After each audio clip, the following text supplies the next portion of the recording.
तुलसी का महात्मा सुनो कितना है। हाँ पोहा जलेबी, तुलसी दल को देखते तो प्रसन्न हो जाते और उसे स्वीकार कर लेते। बिन तुलसी अगर आपके यहाँ सूख गई है तो इसका एक और मतलब हो सकता है, इतने रीझ जाते हैं कि कुछ पूछो ही नहीं। काले टायर जैसा मुंह बना ही रहता है उसका, रूठा रूठा, 1000 वर्ष के लिए तृप्त हो जाते हैं। तुलसी का महात्मा सुनो कितना है।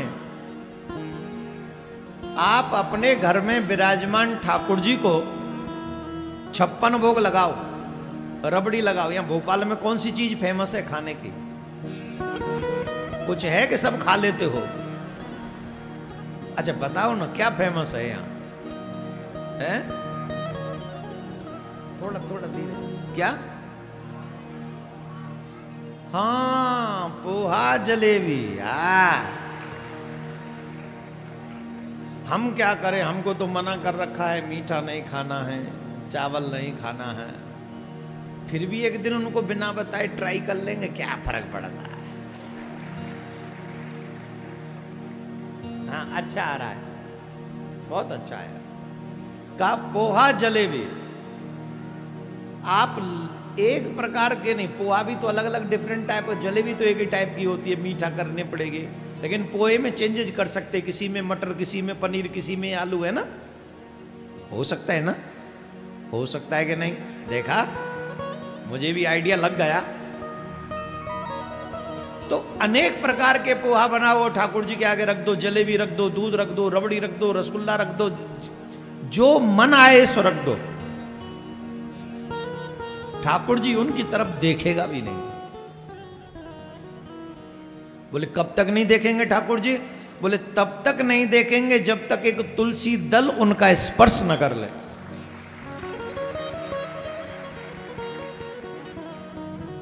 जब ठाकुर जी उस प्रसाद में तुलसी दल को देखते तो प्रसन्न हो जाते और उसे स्वीकार कर लेते। बिन तुलसी भोग लगे ना, बिना तुलसी का भोग नहीं लगता।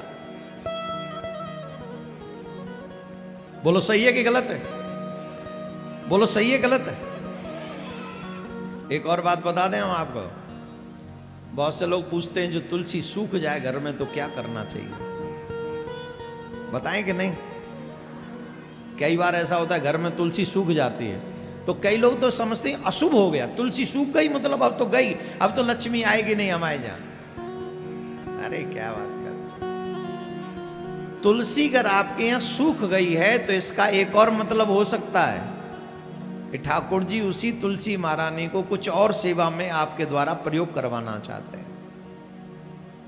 2 प्रयोग, वैसे तो बहुत तुलसी का महात्म, सारी बात हम नहीं बोलेंगे इसमें अभी।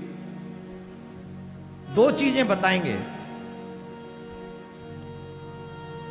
सूखी हुई तुलसी की लकड़ी से आगे रुई लगाकर, आगे रुई लगाकर और उस रुई को दीपक घी में डुबोकर उससे अगर कोई आरती करता है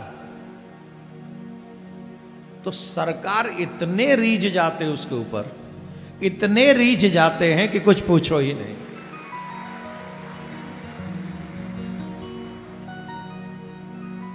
एक और बात बता दें, सूखी हुई लकड़ी से, तुलसी की लकड़ी से, तुलसी से, सूखी हुई तुलसी से अगर कोई ठाकुर जी के लिए भोजन बना दे, प्रसाद बना दे और उस प्रसाद को ठाकुर जी को समर्पित कर दे तुलसी दल डालकर,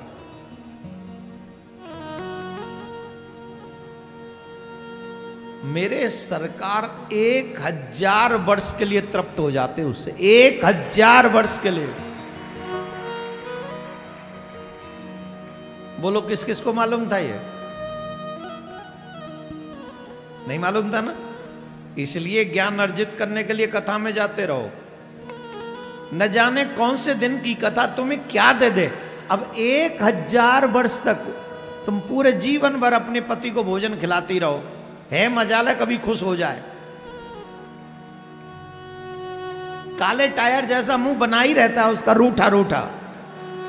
टायर में नहीं कहीं पंचर हो जाता है तो वो बन जाता है, अलग से फूल जाता है। देखा है आपने? देखा है?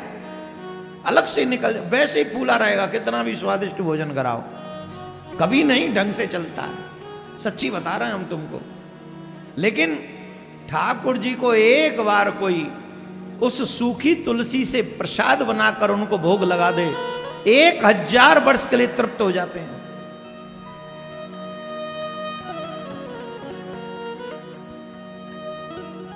मुझे पता है आपसे बनाना आसान नहीं होगा वो, क्योंकि वो सिलेंडर पे कैसे जलाओगे तुलसी, उसके लिए तो चूल्हा भी बनाना पड़ेगा। अरे हम तो कह रहे हैं अपने पति को प्रसन्न करने के लिए नाना प्रकार के YouTube देखकर भोजन बनाती हो, एक बार उस परम पति को प्रसन्न करने के लिए छोटा सा चूल्हा बना लो, सूखी हुई वो तुलसी ले आओ, जीवन में एक बार तो ये ट्राई करो, जीवन में एक दिन तो ठाकुर जी को ऐसा भोजन पवाओ आप जो तुलसी की समिधा से बने। मैं तो आग्रह ही कर सकता हूं, मानना तो आप ही को।